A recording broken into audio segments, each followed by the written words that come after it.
পরবর্তী বক্তা মাননীয় অর্থমন্ত্রী জনাব সালাউদ্দিন আহমেদ।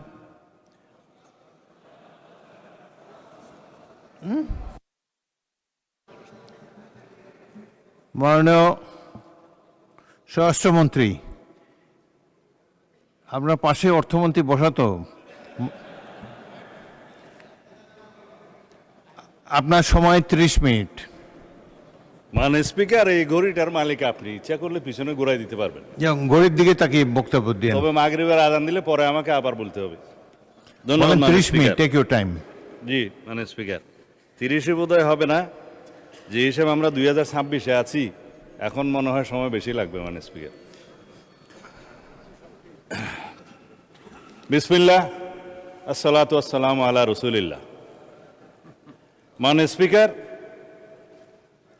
আমি বিনম্র শ্রদ্ধা জ্ঞাপন করছি সংক্ষিপ্তভাবে মহান মুক্তিযুদ্ধের সকল শহীদদের প্রতি। 2026-এর ছাত্রগণ অভ্যুত্থানের, 2024-এর ছাত্রগণ অভ্যুত্থানের সকল শহীদদের প্রতি, বাংলাদেশের সকল গণতান্ত্রিক আন্দোলনে যারা শহীদ হয়েছেন তাদের সকলের প্রতি শ্রদ্ধা নিবেদন করি। শহীদ রাষ্ট্রপতি জিয়াউর রহমানের প্রতি, যিনি এদেশের মহান স্বাধীনতার মহান ঘোষক। শ্রদ্ধা নিবেদন করি দেশনেত্রী বেগম খালেদা জিয়া, যিনি গণতন্ত্রের মা এবং আপসহীন দেশনেত্রী খেতাব পেয়েছেন। আমি সকল জাতীয় নেতৃবৃন্দের প্রতি শ্রদ্ধা নিবেদন করি, যারা বাংলাদেশের মুক্তিযুদ্ধের প্রাক্কালে এই দেশের স্বাধীনতার জন্য সংগ্রাম করেছেন, ভূমিকা রেখেছেন। আমি আজকে নতুন করে আবিষ্কার করলাম আমাদের মাননীয় সংসদ সদস্য জনাব আব্দুল্লাহ মাহমুদ তাহের, শিশু মুক্তিযোদ্ধা, তাকে আমি স্বাগতম জানাই। আমাদের সম্মানিত, আমি সবাইকে সম্মান প্রদর্শন করতে কসুর করি না। মানে স্পিকার, আমাদের মাননীয় বিরোধী দলীয় নেতা নিজেকে শহীদ পরিবারের সন্তান দাবি করেন, সেটা আমার ভালো লাগে। কয়েকজন মুক্তিযোদ্ধাও ওই পারে আছে। আজকে ইতিহাসের একটা ফয়সালা করে দেওয়ার মতো একটা বিষয় আমি মনে রেখেছি, যদি সময় পাই এটা নিয়ে আর কখনো বিতর্ক হওয়া ঠিক হবে না। মানে স্পিকার, মহামান্য রাষ্ট্রপতির ভাষণের উপর যেহেতু বক্তৃতা রাখছি, ধন্যবাদ প্রস্তাবের উপরে মহামান্য রাষ্ট্রপতিকে ইনস্টিটিউশনের প্রধান হিসেবে ধন্যবাদ এই জন্যই জানাই যে 2024-এর 5ই আগস্ট থেকে 8ই আগস্ট পর্যন্ত এই রাষ্ট্রে সরকারবিহীন অবস্থায় যে রাষ্ট্রের অভিভাবকের ভূমিকা পালন করেছেন, সেই জন্য সেই 5ই আগস্ট থেকে 8ই আগস্ট পর্যন্ত প্রধানমন্ত্রী তৎকালীন ফ্যাসিস্ট শেখ হাসিনা পালিয়ে গেছে, পার্লামেন্ট ডিজলভ হয়েছে, মন্ত্রিপরিষদ নাই, এবং 106 কনস্টিটিউশনের অ্যাডভাইজারি রোলের বিপরীতে প্রেসিডেন্ট অ্যাডভাইস চেয়েছেন সুপ্রিম কোর্টের কাছে, যার অনুবলে ইন্টারিম গভর্নমেন্ট সৃজন হয়েছে, কিন্তু কোনো টাইম লিমিট দেওয়া ছিল না। তারও একটা কারণ ছিল, চিফ জাস্টিস এবং অ্যাপিলেট ডিভিশন পদত্যাগ করেছে। সেই রকম একটা অবস্থায় এই রাষ্ট্রের অভিভাবকের ভূমিকা হিসেবে তাকে দায়িত্ব পালন করতে হয়েছে। সেই জন্য ধন্যবাদ জানাই। ভাষণের জন্য পরে দেব। আমাদের এখানে একজন মাননীয় সংসদ সদস্য আছেন, বিরোধী দলের চিফ হুইপ জনাব নাহিদ সহ আরও অনেকেই চিফ অ্যাডভাইজার ডক্টর ইউনূস সাহেবের নেতৃত্বে শপথ গ্রহণ করেছিলেন। রাষ্ট্রপতিকে তখন তারা স্বীকৃতি দিয়েছে। মাননীয় স্পিকার, এখানে যখন বলে যে 2024-এর ইন্টারিম গভর্নমেন্ট, আমি আসলে কিছু কথা বললে হয়তো অনেকে অন্যভাবে নিবে। এই ইন্টারিম গভর্নমেন্টটা ছিল ভিতরে বাইরে দুই দলের সমর্থনে। তো এক দল ছিল যমুনার অভ্যন্তরে, আর একটা দল ছিল যমুনাকে কিনারে। তো মাননীয় স্পিকার,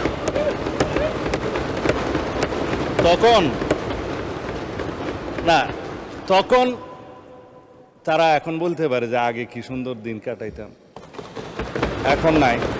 আমি এই ভাষায় বলতে চাচ্ছি না, আগে যা ভালো ছিল তা হঠাৎ করে এখন মন্দ হলো কিভাবে, এটা স্ববিরোধিতা। মানে স্পিকার, এর বেশি বলতে চাই না। আমার নতুন দলের নতুন বন্ধুরা নতুন বন্দোবস্তের নতুন রাজনীতি করছে পুরানো বন্দোবস্তের আদলে, জুলাই যোদ্ধারা আওয়ামী যোদ্ধার সাথে সাক্ষাৎ মোলাকাত করতে যায় চট্টগ্রামে, আমি বলতে চাচ্ছি না, এটা আমার বলা ঠিকও না। সুতরাং বন্দোবস্ত নতুন হলে রীতিনীতি সুরত আদলও নতুন হতে হবে। এটা মানে স্পিকার, আমি অনুরোধ করব যাতে এগুলোতে কেউ মনে না করে আর কি। যাই হোক, সেই অন্তর্বর্তীকালীন সরকারের মেয়াদ তো একটা অনির্ধারিত না হলেও এটা নির্ধারণ জনগণ করে দিয়েছিল। কেউ কেউ নির্বাচন তখন চায় নাই, কিন্তু নির্বাচন আদায় করে নিতে হয়েছে। মানে স্পিকার, এখানে সেটা দেশের ইতিহাস সাক্ষী দেবে। তো সুতরাং ওই 4 দিনের সরকার, 4 দিনের দুনিয়া, তো এখন বলতে গেলে যে ও उम्र दराज मांग के लाए थे 4 दिन, 2 अर्जों में काट गए, 2 इंतजार में, এখন খতম হবে। তো এটা হচ্ছে শের, আমার কথা না। এখন আমি বাস্তবে আসার জন্য বলছি, আমরা একটা গণতান্ত্রিকভাবে নির্বাচিত সরকার, একটা ঐতিহাসিক নির্বাচন হয়েছে, সারা বিশ্ব স্বীকৃতি দিয়েছে। যারা ইলেকশন অবজারভার্স এসেছিলেন ইইউ সহ সমস্ত দুনিয়া থেকে, তারা সবাই বলেছে বাংলাদেশে একটা সুষ্ঠু শান্তিপূর্ণ নির্বাচন হয়েছে। গত পরশুদিন ইইউর নির্বাচন পর্যবেক্ষণ মিশনের চূড়ান্ত প্রতিবেদন দাখিল হয়েছে, আমাদেরকেও দিয়েছে, মাননীয় বিরোধী দলীয় নেতার কাছেও দিয়েছেন। তো তারা বলেছেন নির্বাচন বিশ্বাসযোগ্য, কোনো ইঞ্জিনিয়ারিং দেখা যায়নি। গতকালকের পত্রিকা 1টা 2টা 3টা, আমার কাছে আর বেশি পত্রিকা নাই। কিন্তু মাননীয় বিরোধী দলীয় নেতা এক জায়গায় শেকায়েত করেছেন যে হ্যাঁ, বিএনপি সংস্কারের বিষয়ে টালবাহানা করছে। তা আমি এখন পত্রিকাগুলো ফেলে দিলাম। তিনি আবার বলেছেন যে কোনো দলিলপত্র কাগজ ছাড়া, স্পেসিফিক কোনো কিছু ছাড়া যেন কথা না বলি, কয়েকদিন আগেও বলেছেন। আমি যা বলতে চেয়েছিলাম সেটা বলতে গেলে অনেক সময় লাগবে, বলতে পারছি না। তারপরেও বলি, মানে স্পিকার, এখানে তো ইতিহাস চর্চা অনেক হয়েছে, তো ইতিহাসের আকাশে তো অনেক তারা। বলেছেন 1947-এ মাওলানা মওদুদী সাহেব পাকিস্তানকে চেয়েছিলেন।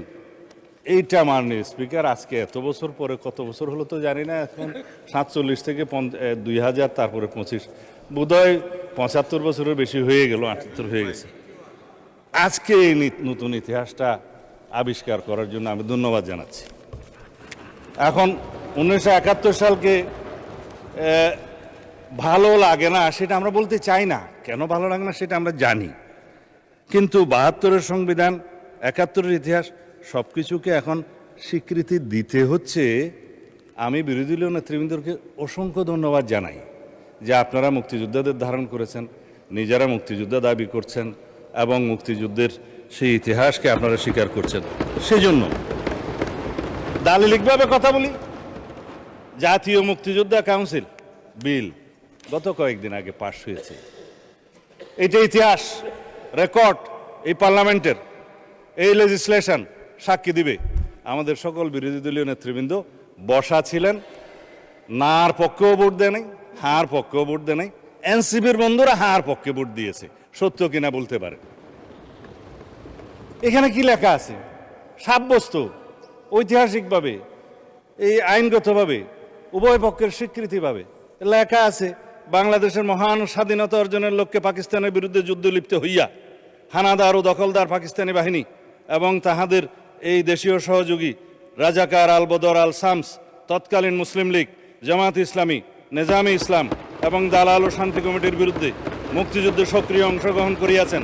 এই সকল বেসামরিক নাগরিক উক্ত সময়ে যাহাদের বয়স সরকার কর্তৃক নির্ধারিত নিম্ন বয়সের সর্বনিম্ন বয়সের মধ্যে এবং সশস্ত্র বাহিনী, east Pakistan rifle, EPR, police বাহিনী, মুক্তিবাহিনী, প্রবাসী বাংলাদেশ সরকার ও উক্ত সরকার কর্তৃক স্বীকৃত অন্যান্য বাহিনী, নৌ কমান্ডো, কিলো ফোর্স, আনসার সদস্য এবং বাংলাদেশের নিম্ন বর্ণিত নাগরিকগণ ও বীর মুক্তিযুদ্ধে অন্তর্ভুক্ত হইবেন। তার মধ্যে বীরঙ্গনা হয়েছে, নার্স, ডাক্তার, চিকিৎসকদেরকেও বলা হয়েছে।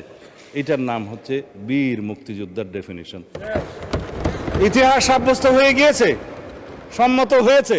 এটা নিয়ে যেন আর কখনো বিতর্ক আমরা না করি জাতীয়ভাবে, এই অনুরোধ থাকলো। বিভক্তি আর চাই না, স্বীকৃত দলিল। মুক্তিযুদ্ধের ডেফিনিশনে কি বলা হয়েছে?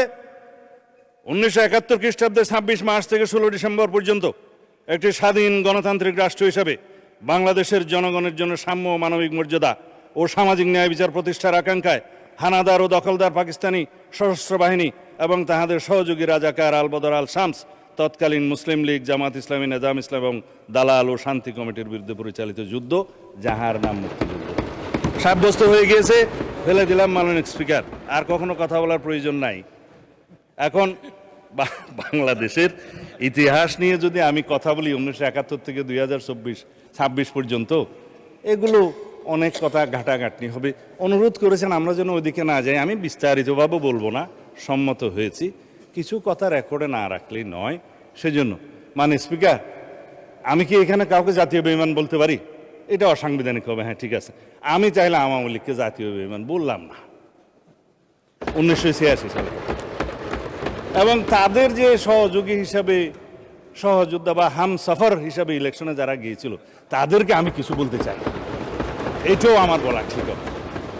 এখন আসি মাননীয় স্পিকার, এই সংসদে কথা বলবো বলে ইমোশনাল একটু বক্তৃতা দেই। কতকাল অপেক্ষা করেছি। আমার ক্ষেত্রে সেটা 19 বছর, আপনার ক্ষেত্রে কত বছর জানেন? 19 বছরই হবে। মাঝখানে এই সময়গুলোর মধ্যে কত পানি গড়িয়ে গেছে মানে স্পিকার, কত সংগ্রাম, কত ত্যাগ, কত রক্তদান, গুম, খুন। আমি নিজে গুম হয়ে নির্বাসনে থেকেছি 9.5 বছরের মতো, বিদেশে গিয়ে জেল খেটেছি। আজকে এগুলো নিয়ে আন্ডারমাইনিং করে যারা করে, তারা কেউ কেউ বিদেশে বসে করে, কেউ দেশীয় দোসররা করে। করে কি কারণে? আমাদের ডেমোক্রেটিক স্ট্রাগলটাকে যারা আন্ডারমাইনিং করার চেষ্টা করে, তারা বাংলাদেশের এই ছাত্র গণ অভ্যুত্থানের ইতিহাসকেও হয়তো একদিন কলঙ্কিত করবে। এককভাবে কেউ কোনো সংগ্রামে জয়ী হয় নাই। 2024-এর ছাত্র গণ অভ্যুত্থানের ভিত্তি সোপান একদিনে নির্মিত হয় নাই। আমরা জানি এই গণতান্ত্রিক সংগ্রামে আমরা বলা হয় যে মুক্তির মন্দিরে সোপানতলে কত প্রাণ হলো বলিদান লেখা আছে অশ্রু জলে। তারপরে কি আছে মানে স্পিকার, যারা স্বর্গগত তারা আজও জানে যে স্বর্গ থেকে প্রিয় মাতৃভূমি। এগুলো সব কবিতা, গান, আমি হয়তো ঠিকভাবে বলতে পারছি না, বাট ইমোশনালি এই কথাগুলো বলতে হচ্ছে এই কারণে, যারা গুম হয়ে আজও ঘরে ফিরেনি, তাদের জন্য অপেক্ষা করছে ইলিয়াসের সন্তানেরা। তার সঙ্গিনী এখনো বাতায়ন খুলে বসে থাকে, তার স্বামী কোনোদিন আসবে বলে। আমরা তাদের কাছে কি জবাব দেব? আমার স্ত্রী সন্তানরা যেমন একটা আমার অনিশ্চিত জীবনের সময় অপেক্ষা করেছে, আমি বুঝি সেই ব্যথা। আর কেউ বুঝুক বা না বুঝুক, কবরের মতো একটা জায়গায় 5 ফিট বা 10 ফিটের জায়গায় ছিলাম। আমাদের এখানে আরও অনেক সহপাঠী আছে, সহকর্মী আছে, যে ব্যারিস্টার আরমান আছে, আর অনেকে আছে যারা সেই গুমের শিকার হয়েছে, যারা ফাঁসির কাস্টে ছিল। তাদেরকে কি জবাব দেব? আসুন আমরা এমন একটা বাংলাদেশ বিনির্মাণ করি যার প্রত্যাশা আমাদের শহীদরা করেছেন, যার আকাঙ্ক্ষা আমরা করেছি, যার আকাঙ্ক্ষার 71-এর শহীদরা করেছেন। এখন 2024-এর বিষয়ে আমার তরুণ বন্ধু সংসদ মাননীয় চিফ হুইপ বিরোধী দলের বলেছেন, আমি কিছু পয়েন্ট নোট করেছিলাম, আমার সৌভাগ্য হয়েছিল তার বক্তৃতা শোনার। আমি অ্যাপ্রিসিয়েট করি, আমরা এমন পার্লামেন্টারিয়ানদেরকে চাই যারা ভবিষ্যতে এই পার্লামেন্টকে লিড করবে, গ্রোমিং হবে।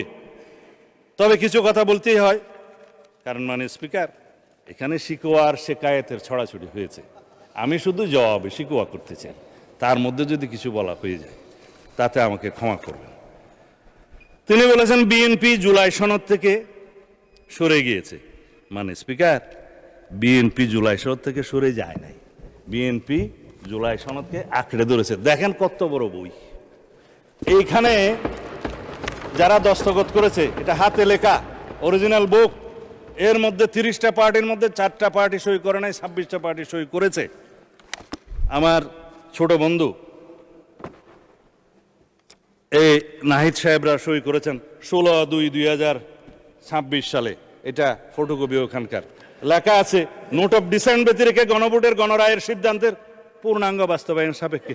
কেন এই নোট অফ ডিসেন্টের মধ্যে মানে স্পিকার, এনসিপি জুলাই সনদের দফা 16(4), দফা 22(গ), 2 জায়গাতে নোট অফ ডিসেন্ট তারা দিয়েছে। এখন যারা নোট অফ ডিসেন্ট দিয়েছে তারা তো স্বীকৃতি দিলই যে নোট অফ ডিসেন্ট দেওয়া যায়, আবার সই যখন করছে তখন বলল যে নোট অফ ডিসেন্ট ব্যতি রেখে গণভোট। সরে কারা গেল মানে স্পিকার? দালিলিকভাবে বললাম, আপনারা সরে গিয়েছেন, আমরা সরে যাইনি। এখন গণরায়, গণভোট, জুলাই আদেশ, জুলাই জাতীয় সনদ, এগুলোর বিষয়ে আমি অনেকবার ভাষণ দিয়েছি, এখানে, ঘরে, বাইরে, সংসদের বাইরে। হয়তো আমার দুর্ভাগ্য বোঝাতে পারিনি, কিন্তু জুলাই আদেশ এবং জুলাই সনদ, এই বিভ্রান্তি চিরতরে মিটে যাক। যে আদেশটা হয়েছে সেই আদেশটা হচ্ছে, এটা যদি আমাদের অনেক বন্ধুরা এখানে মাহমুদুল ইসলামের কনস্টিটিউশনাল লটা নিয়ে আসেন, ব্যারিস্টার সাহেবরা খুলে দেখবেন 490 নম্বর পৃষ্ঠায় লেজিসলেচার সেকশনে কাকে বলা হয়েছে কালারেবল লেজিসলেশন এবং ফ্রড অন দি কনস্টিটিউশন। কিভাবে পার্লামেন্টের যেটা এখতিয়ার নাই, ডাইরেক্টলি অর ইনডাইরেক্টলি পার্লামেন্ট যদি সেরকম কোনো লেজিসলেশন করে, সেটা হবে colourable legislation and fraud on the constitution. অনেক ব্যারিস্টাররা আছে, দেখতে পারেন কোন 3rd এডিশনে বোধহয় 490 পেজ কনস্টিটিউশনাল ল, মাহমুদুল ইসলাম, খুলে দেখুন তারা কিভাবে ইন্টারপ্রিট করেছে। এটাকে বাইবেল বলা হয় কনস্টিটিউশনের, সুপ্রিম কোর্ট মানে। আমি অবশ্য বাইবেল শব্দটা এখানে বলতে চাচ্ছি না। যাই হোক, সেটা কি রাষ্ট্রপতি পারে? লেজিসলেচার যখন বৈঠকে থাকবে না, তখন রাষ্ট্রপতি অর্ডিন্যান্স জারি করতে পারে বটে, কিন্তু কোনো অর্ডিন্যান্স দিয়ে সংবিধানের কোনো কানুন, ধারা, উপধারা কোনো কিছুই বাতিল অথবা সংশোধন করতে পারেন না। Article 93 constitution. আমি কনস্টিটিউশন করলে আমার উপরে খুব বেশি খেপা হয় সোশ্যাল মিডিয়াতে আজকাল, যা বলে মাননীয় স্পিকার, এটা দেখাও যায় না, শোনাও যায় না। এই বাক স্বাধীনতার নামে যা চলছে। তিনি একটা অর্ডার করলেন, এই যে আমাদের আজকে অর্থমন্ত্রী সাহেব সেটা বলেছেন, আইনমন্ত্রী সাহেবের সমর্থন নিয়ে বলেছে যে তফসিলে, প্রথম তফসিলে সেটা বলা আছে 17-এ সাবসেকশন 3-তে, পরে পেরাতে বলা আছে যে 7th of April 1973 পরে কোনো অর্ডার ইস্যু করার কোনো এখতিয়ার রাষ্ট্রপতির রইল না। অর্ডারই যেটা না, ভয়েড ইন ইস্যু, সেই অর্ডারের উপরে কথা বলছে মাননীয় স্পিকার আমাদের বিরোধী দলীয় সদস্যরা। জনাব নাহিদ সাহেবকে আবারও ধন্যবাদ জানাই, যে বলেছে রাষ্ট্রপতি অর্ডার দিতে পারে না, রেকর্ডে আছে, মানে এরপরে তিনি বলছেন যেহেতু এর উপর একটা গণভোট হয়েছে, মাননীয় স্পিকার সাদই যদি জায়েজ না হয় তাহলে পরে লিজিটিমেট হয়ে যাবে না বাকিটা। এটা হচ্ছে মোটামুটি কথা। এখন বলছে গণভোট হওয়ার কথা। হ্যাঁ, আমাদের মাননীয় সংসদ সদস্য জুনায়েদ সাকি সাহেব, আরও অনেকে এখানে যারা ঐকমত্য কমিশনের মধ্যে, জাতীয় ঐকমত্য কমিশনের মধ্যে কাজ করেছেন, সদস্য ছিলেন, বিভিন্ন পার্টিকে প্রতিনিধিত্ব করেছেন, শাহাদত সাহেব, সেলিম সাহেব আছেন, আমাদের মাননীয় সদস্য তাহের সাহেব আছেন, আরও অনেকে আছেন। গণভোট হওয়ার কথা প্রস্তাব তো আমিই করেছিলাম বিএনপির পক্ষে। কিসের উপরে করেছিলাম? জুলাই জাতীয় সনদের যখন আপনারা আইনগত ভিত্তি চাচ্ছেন, যে এটার একটা আইনগত ভিত্তি রচনা করার দরকার, আমরা বললাম যে ঠিক আছে, সার্বভৌম জনগণের কাছে যাই, তারা এই জুলাই সনদের পক্ষে আছে কিনা আমরা জেনে নেই। একটা রেফারেন্ডাম হতে পারে, রেফারেন্ডামের জন্য একটা অধ্যাদেশ হবে, হলো, সম্মত হলো। জুলাই জাতীয় সনদের উপরে গণভোট তো আমরা মানেই মাননীয় স্পিকার। জনগণ ভোট দিয়েছে, আমার নেতারা বলেছে যে গণভোটের পক্ষে হ্যাঁ বলুন, বলেছে। কারণ এই জুলাই জাতীয় সনদ স্বাক্ষরিত হওয়ার পরে হঠাৎ করে একটা নাজিল করলো যে জুলাই জাতীয় সনদ উইদিন ব্র্যাকেট সংবিধান সংস্কার আদেশ নামে একটা জিনিস, না বাস্তবায়ন আদেশ 2025 11 নভেম্বর সম্ভবত, কোথায় গেল বইটা, যাই হোক। এখন হ্যাঁ, এইটা হচ্ছে 13 নভেম্বর 2025। এইটা নাজিল হলো মাননীয় স্পিকার, কেউ বলেও নাই, সম্মতও হয় নাই, আলোচনাও হয় নাই। তো সেই জন্যই আমি রাষ্ট্রপতিকে জিজ্ঞেস করছিলাম, মাননীয় রাষ্ট্রপতি এই আদেশকে আপনি জারি করতে পারেন? তার উপর অনেকে ট্রল করেছে, তিনি বলেছেন যে আমি তো পারি না, আমাকে পারাচ্ছে, সেই জন্য অনেক ট্রল হয়েছে তো তাই। এখন কথা হলো, যিনি ইস্যু করছেন তিনি কেন ইস্যু করলেন, সেই প্রশ্ন তাকে করেছি। এবং এই আদেশের পরে যেই গণভোট অধ্যাদেশটা দেয়া হলো, সেই গণভোট অধ্যাদেশ, আমরা তো গণভোটের জন্য অধ্যাদেশটা মানি, কিন্তু গণভোটের অধ্যাদেশের মধ্যে কি কখনো মানে স্পিকার এই রকম তফসিল দিতে পারে জুলাই জাতীয় সনদের? এই 48টা তফসিল এখানে দেয়া আছে, দিয়ে নোট অফ ডিসেন্টের কোনো পোর্শন এখানে রাখা হয় নাই। It is also a fraudulent ordinance, যে 30টা প্রভিশন আউট অফ 48। এখানে বলা হচ্ছে মাননীয় স্পিকার 4টা প্রশ্ন দেয়া হলো, সেই প্রশ্নগুলো 3 নম্বর সেকশনে আছে। সেই প্রশ্নগুলোর মধ্যে 3.5টা জুলাই সনদের সাথে সামঞ্জস্য আছে, আধাটা প্রশ্ন নাই। সেই আধাটা প্রশ্ন হচ্ছে ওই অবৈধ জুলাই আদেশের উপর ভিত্তি করে।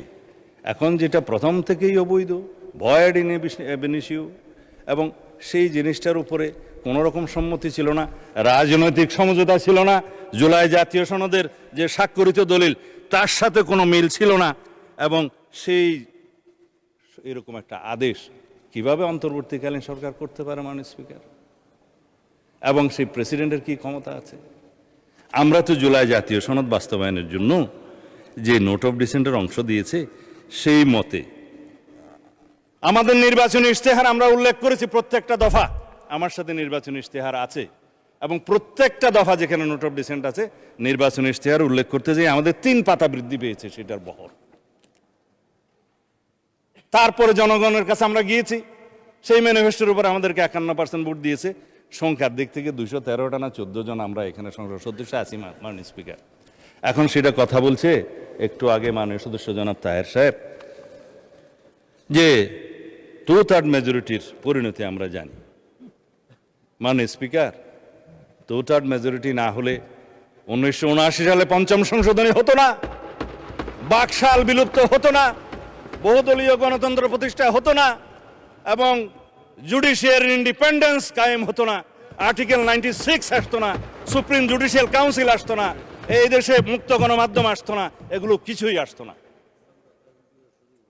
এবং 2/3 মেজরিটি না হলে শেষ পর্যন্ত আমরা আজকে এইখানে যে এসছি জনগণের জন্য প্রত্যাশা পূরণ করার জন্য, আমরা হয়তো সেই সংবিধান সংশোধনী করতে পারতাম না। আমরা অ্যাপ্রোচ করেছি প্রথম দিকের ভাষণে on behalf of the leader of the house, that আসুন আমরা একটা সংবিধান সংশোধনী বিশেষ কমিটি করি, রুলস অফ প্রসিডিউরের 266 অনুসারে। ওখানে টার্মস অফ রেফারেন্স থাকবে, আমরা আলোচনা করব। এখানে জুলাই জাতীয় সনদ সহ under the sun anything we can discuss there. এবং আমরা একটা let us have a constitution for the future generation. আমরা এখানে আলোচনা করব, কম্প্রোমাইজ করব, আলাপ আলোচনার ভিত্তিতে, সমঝোতার ভিত্তিতে আমরা সেই কনস্টিটিউশনটা গ্রহণ করব। তারা বললেন সংস্কার পরিষদ করতে হবে। আপনারা যদি সংশোধনীকে সংস্কার মনে করে মনে মনে খুশি হতে পারেন, অসুবিধা কি? আসুন ওখানে আলোচনা করি। আপনারা গতকালকে আইনমন্ত্রী সাহেব প্রস্তাব করেছেন যে আমরা সংবিধান সংশোধনী কমিটি করতে চাই, আমরা 12 জনের নাম ঠিক করেছি, আপনারা দয়া করে 5 জনের নাম দেন। আপনারা বললেন যে আমরা এখনো সিদ্ধান্ত নেই, পরে জানাবো। তো জাতি শুনলো যে আমরা চাচ্ছি, আপনারা চাচ্ছেন না। যাই হোক, এখনো সময় আছে, চাইতে পারেন। নেভারদিলেস বলা হচ্ছে সংবিধান সংস্কার পরিষদ কেন করা হচ্ছে না। মাননীয় স্পিকার, অনেক কাগজ আমি দালালিকভাবে দেখাতে পারি, দেখানো ঠিক হবে কিনা জানি না। এই হচ্ছে একটা ইন্টেনশনাল অর্ডার 19/1/2026 আইন উপদেষ্টা সাহেব সই করছে আইন মন্ত্রণালয়ে, যে ব্লু কালারের এই সংবিধান সংস্কার পরিষদের শপথ ফরমের নমুনা হবে। কি এখতিয়ার আছে? সংবিধানের তফসিলে আর্টিকেল অনুসারে 148 মনে হয় যে তফসিলগুলো 3য় তফসিলে আছে, ফর্মগুলো। হ্যাঁ, আমি বললাম, বললে রিপিট করেন না, 148 ঠিকই আছে। এখন অন্তত জনগণ বিশ্বাস করে এই যে ব্লু পেপারে আইন উপদেষ্টা সাহেব সই করে দিলেন যে ব্লু পেপারে এই সংবিধান সংস্কার পরিষদের শপথ ফর্ম হবে। কোথায় পেয়েছে? পদে পদে তারা সংবিধান ভায়োলেশন করেছে। এর উপর ভিত্তি করে ফাইল ইনিশিয়েট হয়েছে আরো আগে। তখন তো মাননীয় স্পিকার গণভোট হয় নাই। 19 জানুয়ারিতে 2026 কি গণভোট হয়েছে? যে গণভোটের অনুবলে যে সব জায়েজ করতে চাচ্ছে, এটা তো বিফোর দ্যাট, ডকুমেন্টারি কথা বলছি। তারপরে এই সংসদ সচিবালয় থেকে 16/2 তারিখে নির্বাচন কমিশনে চিঠি দেওয়া হলো যে আপনারা তৈরি থাকেন মাননীয় প্রধান নির্বাচন কমিশনার, 2টা করে শপথ আপনাকে পড়াইতে হবে। কোথায় পেল মাননীয় স্পিকার? এই ক্ষেত্রে নির্বাচন কমিশনের একটাই ফল্ট, তারা এই চিঠির অনুবলে এসে রেডি হয়ে গেছে যে আমরা 2টা শপথ নেব। আমরা বললাম যে না, আমরা এখনো এই কনস্টিটিউশনের ভিতরে আছি, যদি সংশোধন হয়ে সংস্কার পরিষদ গঠন হয় তখনকার বিষয় তখন দেখা যাবে, আমরা আপাতত এমপি হিসেবে শপথ নেই। আমার বিরোধী দলের বন্ধুরা 2টা শপথ নিছে, তাইলে প্রথম শপথের কি হবে? এমপি হিসেবে শপথেরটা সেটা কানুন বলবে। সুপ্রিম কোর্টে যে রিট দাখিল করা হয়েছে সেইখানকার অবজারভেশন কি আছে সেটা তখন তারা বলবে। তা আমি এখন ওই যে জবাবে শিকুয়া করতে করতে তো আমার আসল আলোচনায় যেতেই পারি না মাননীয় স্পিকার। তা এখন আপনাকে আমি সময় দেওয়ার জন্য অনুরোধ করতে পারবো না, সুতরাং আমি আসি যে সংবিধান সংশোধনের ক্ষেত্রে যে কমিটির প্রস্তাব আমরা করলাম সেখানে যে আপনারা এখনো সম্মতি দিলেন না, তাহলে কি আমরা পঞ্চদশ সংশোধনী নিয়ে এই সংসদে চলবো, এই দেশ চালাবো? পঞ্চদশ সংশোধনী যেখানে 55টা দফা আছে, সেই দফার মাত্র 6টা দফা মাননীয় হাইকোর্ট ডিলিট করে দিয়েছেন বা আনকনস্টিটিউশনাল ঘোষণা করেছেন, নন অ্যাস্ট করে দিয়েছেন। তার মধ্যে বলা যায় আপনার 7A and B, যেটা বলা হয় যে ফ্রড অন দি কনস্টিটিউশন, যেটা কালারেবল রেজিস্ট্রেশন হয়েছে, এখতিয়ারে নেই, ভবিষ্যৎ পার্লামেন্টের এখতিয়ার তারা খর্ব করে, সেটা করেছে। তারপরে আর্টিকেল 58A, ওইটা ক 2 পরিচ্ছেদ যেটা আছে আর কি, আপনার তত্ত্বাবধায়ক সরকার বিলোপ করেছিল, সেটাকে আনকনস্টিটিউশনাল ঘোষণা করেছে।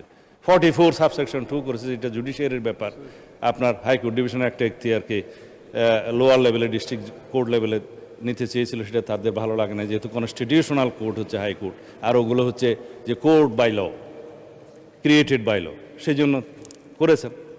তারপরে আর কি হলো, গণভোটের 142টা তারা অবৈধ ঘোষণা করেছিল 15th অ্যামেন্ডমেন্টে, সেটাকে তারা আনকনস্টিটিউশনাল ঘোষণা করলো।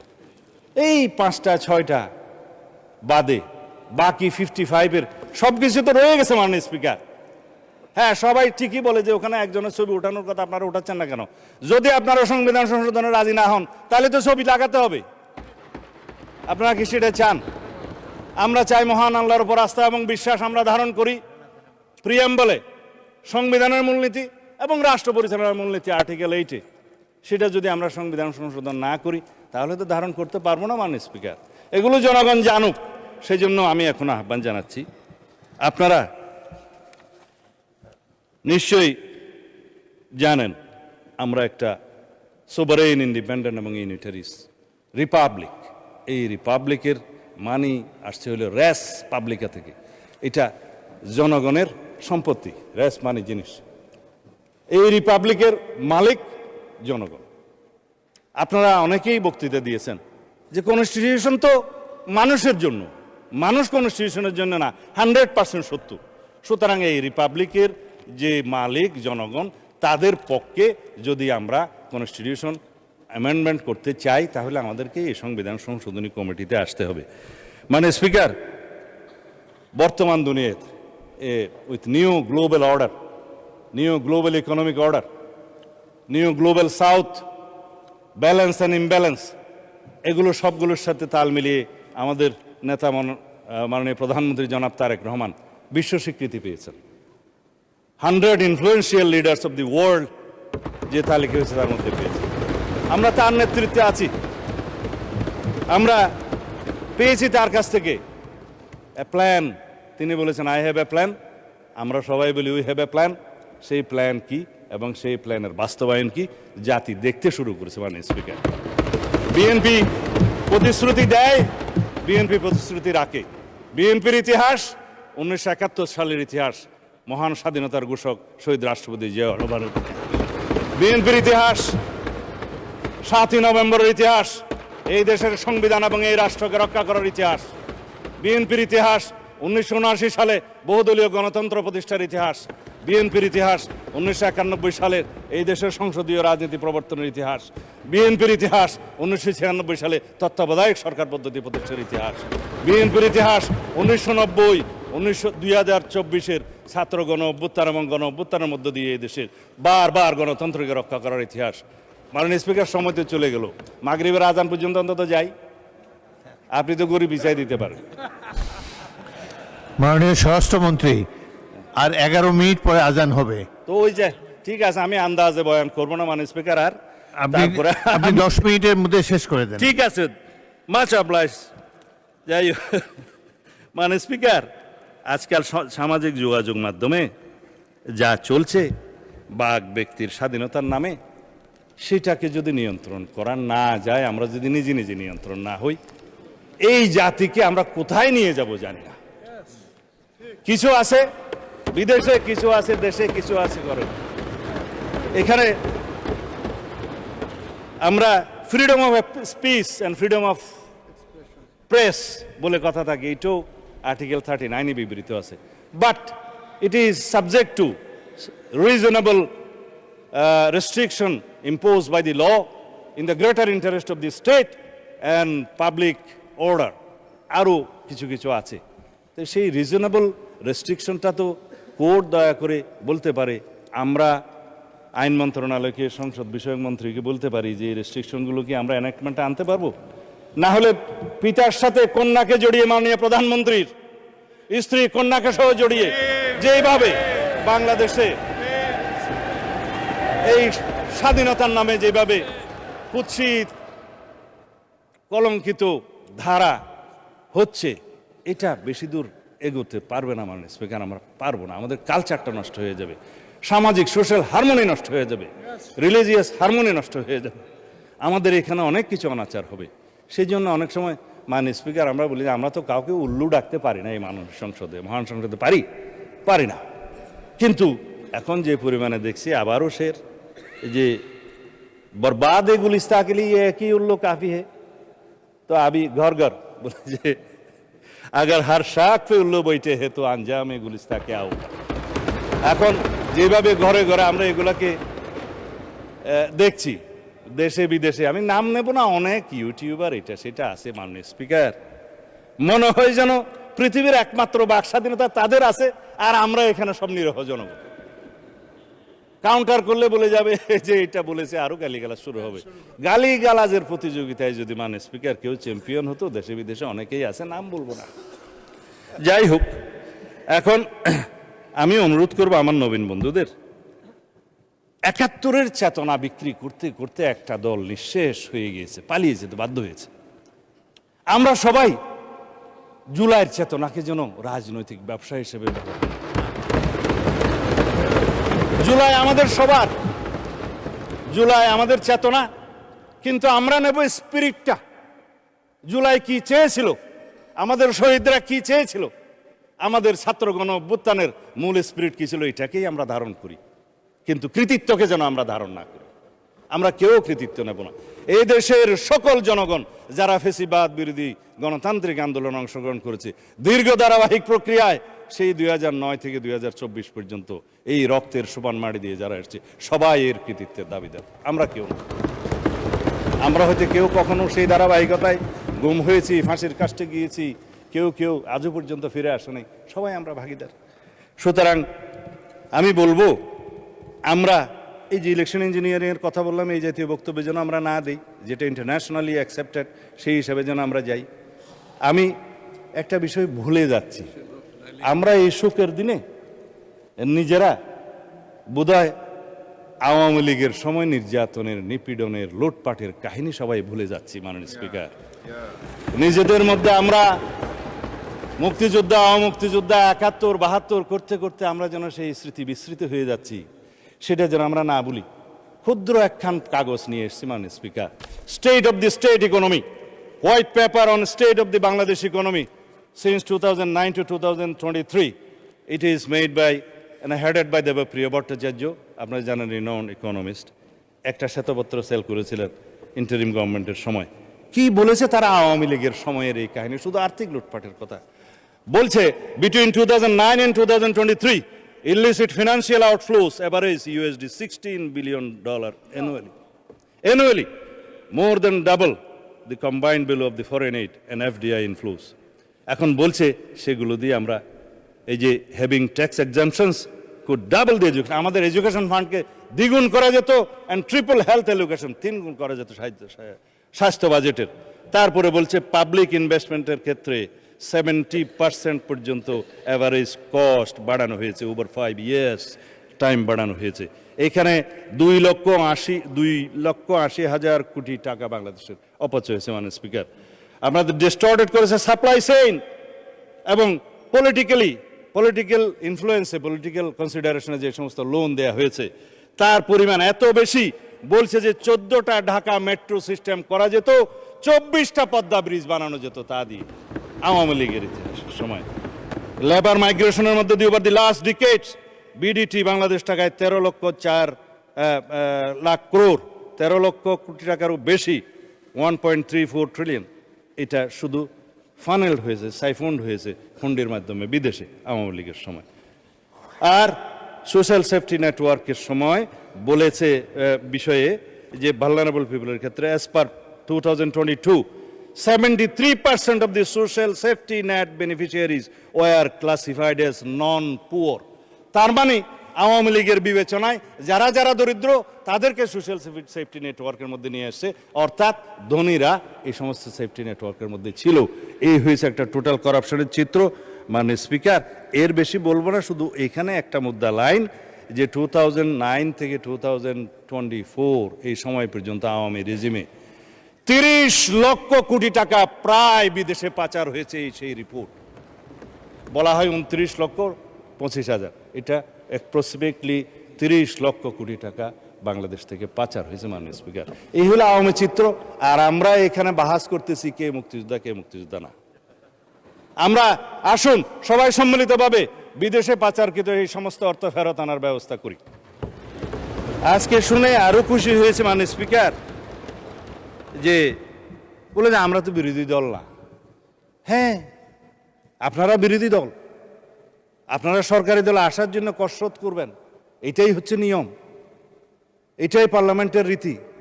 তবে আমি জেনে আরো খুশি হয়েছি যে আপনারা শ্যাডো মিনিস্ট্রি করেছেন, ছায়া মন্ত্রিসভা করলে মাননীয় স্পিকার দুইটা লাভ। একটা হলো যে দায়িত্ববোধ বাড়ে, আরেকটা হলো যে উজিরে খামকা অথবা মন্ত্রী ভাবের একটা সুখ পাওয়া যায়। তো আমি অভিনন্দন জানাই যে আসুন আমরা শ্যাডো মিনিস্ট্রি হিসেবে আপনারা ডিক্লেয়ার করুন। কাউন্টার পার্ট হিসাবে আমার বিপরীতে মনে হয় আমার সোজাসুজি আছে হোম মিনিস্টার সাহেব শ্যাডো। আমরা পরস্পর তথ্য বিনিময় করব, আমরা যোগাযোগ রাখবো, কথা বলব। তবে না, আমি আপনাকে হোম মিনিস্টার খেতাব দিছে, সুখী হওয়া দরকার। তো যাই, মাননীয় স্পিকার ব্যাংকের বিষয়ে কথা বলে যে না আমাদের কোনো ব্যাংক ট্যাঙ্ক নাই, কিন্তু আবার যখন কথা বলছে তার মধ্যে আবার কৃতিত্ব অন করছে যে কিছু সংখ্যক লোক করেছে, সেটা কৃতিত্ব নিয়েছে এসে। মানে স্পিকার, ব্যাংক টাকা তো ভালো, অস্বীকার করার দরকার কি। তবে শুধুমাত্র দুষ্ট লোকেরা বলে যে কত পার্সেন্ট শেয়ার কার আছে এটা একটু খোলাসা করা দরকার। তাহলে পরে এই যে ব্যাংক দখল হয়েছে মাননীয় স্পিকার ইন্টারিম গভর্নমেন্টের সময়, ব্যাংক দখল হয়েছে আওয়ামী লীগের সময়, দখল হয়েছে, স্টাইলটা একটু ভিন্ন ছিল মাননীয় স্পিকার। কেউ সরকারি ইন্টেলিজেন্স ব্যবহার করে হোটেলে ডেকে নিয়ে এসে করেছে, আর কেউ সরাসরি নারায়ে তাকবীর আল্লাহু আকবার বলে নেমে গেছে। স্টাইলটা ছিল ভিন্ন, দখল হয়েছে মাননীয় স্পিকার। এখন আমি চাই না মাননীয় মন্ত্রী শেষ করেন। আমার সময় কমে যাচ্ছে। যাই হোক মাননীয় স্পিকার, এই সংস্কার না নিয়ে কথা বললে মানুষ আবার আমাকে গালি দিবে। ইন্টারিম গভর্নমেন্টের সময় তিনটা শব্দ খুব বেশি বাজার পেয়েছে, একটা হচ্ছে সংস্কার, আর একটা হচ্ছে বিচার, আর একটা হচ্ছে নির্বাচন। তবে নির্বাচনটা বলেছে যে সংস্কার এবং বিচার সমাপ্ত হওয়ার পরে যদি কোনো সময় হলেও হতে পারে, এইভাবে ছিল নির্বাচনের বিষয়টা। তো সংস্কারের জন্য শ্বেত শুভ্র কেশের আমার কিছু বড় ভাই বুদ্ধিজীবী বিদেশ থেকে অবতরণ হয়েছিল, নাম যেহেতু এখানে উপস্থিত নেই নিতে পারবো না মাননীয় স্পিকার। তারা মাথায় টুপি ভর্তি করে অলৌকিক কিছু সংস্কার নিয়ে দেশে অবতরণ করলে পরে আমরা সংস্কার কমিশনে আলাপ আলোচনা করতে করতে করতে করতে এই জুলাই জাতীয় সনদটা এই পর্যন্ত প্রণয়ন হয়েছে। এখানে একটা বিষয় উঠে এসছে, মনে হয় মাননীয় সদস্য তাহের সাহেবের বক্তৃতার মধ্যে, যে নোট অফ ডিসেন্ট দেওয়ার কথা তো ছিল না সম্মতভাবে। এখানে জুনায়েদ সাহেব বক্তৃতা দিয়েছিলেন যখন 70 অনুচ্ছেদের বিষয়টা প্রথম ডিসাইডেড হয় ঐকমত্য কমিশনের, জাতীয় ঐকমত্য কমিশনের প্রথম দিকের সবাই, তখন সবাই নোট অফ ডিসেন্ট সহ এইভাবে ঐকমত্য হলেন যে দুইটা বিষয়ে সবাই একমত। তবে বিএনপি সহ কয়টা দল আরও মনে করে সংবিধান সংশোধনী এবং জাতীয় নিরাপত্তার বিষয়টি এই 70 অনুচ্ছেদের ভিতরে থাকতে হবে। সেই দিন থেকে ডিসাইড হলো নোট অফ ডিসেন্ট সহকারে জুলাই জাতীয় সনদ প্রণীত হবে এবং নোট অন ডিসেন্ট সহকারে আপনারা স্বাক্ষর করেছেন, এখানে স্বাক্ষর আছে বড় বড় হাতের স্বাক্ষর, আমরাও স্বাক্ষর করেছি। আসুন সেই জুলাই সনদকে বাস্তবায়ন করি।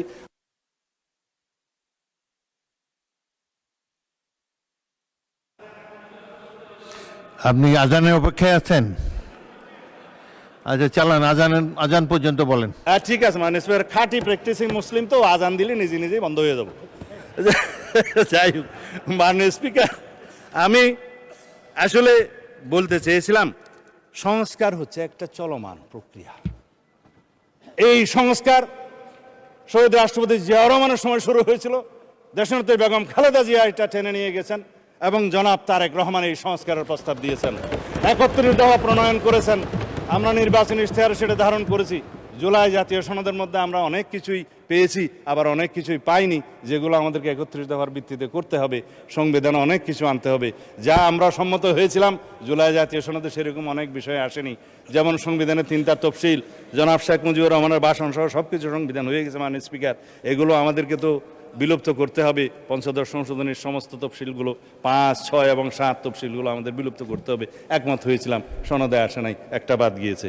আমরা একমত হয়েছিলাম এই সমস্ত ছবি টানানোর কার কার যেন একটা বিধান আছে আর্টিকেল 4-এ, সেই ছবি টানানোর বিষয়ে আমরা ছবি বিলুপ্ত করার জন্য ঐকমত্য কমিশনের প্রস্তাব, সংস্কার কমিশনের প্রস্তাবে আমরা একমত হয়েছিলাম। কিন্তু সনদ যখন স্বাক্ষর করলাম তখন ওইটা নাই, বললো যে 2-1টা বামপন্থী দল নারাজ হয়ে গেছে, এটা থাক। তাই বললাম এখানে যদি আপনারা খুশি করার জন্য সনদ স্বাক্ষর করেন তো করতে পারেন, কিন্তু মাননীয় স্পিকার আমাদের একটা তাগাদা ছিল যে এরা সংস্কারের বাহানায় যদি নির্বাচনটা না হতে দেয়, সেজন্য আমরা সব কিছুতে আপোষ করে জুলাই জাতীয় সনদেও স্বাক্ষর করেছি। আমরা একত্রিত হয়েছি, সমঝোতা হয়েছে এবং নির্বাচনের স্বার্থে আমরা অনেক কথা বলি নাই। যখন অবৈধ এই যে আনকনস্টিটিউশনাল এক্সট্রা কনস্টিটিউশনাল অর্ডারটা প্রেসিডেন্ট জারি করলেন, আমরা ফুল বডি স্ট্যান্ডিং কমিটি আমরা প্রেস ব্রিফিং করে গুলশান অফিসে বলেছি যে বিএনপি এবং অন্যান্য আমাদের সাথে যারা আছে যুগপৎ আন্দোলনে, তারা আমরা কেউ জুলাই জাতীয় সনদের বাইরে অন্য কিছু মানতে রাজি না। রেকর্ডেড আছে, ভিডিও আছে, প্রেসে আছে, সব জায়গায় আছে, ঘোষণা আছে। আজান দিয়েছে মাননীয় স্পিকার, আপনাকে ধন্যবাদ। মাননীয় বিরোধী দলীয় সদস্যবৃন্দকে আপনাদের ধৈর্য সহকারে বক্তব্য শোনার জন্য ধন্যবাদ।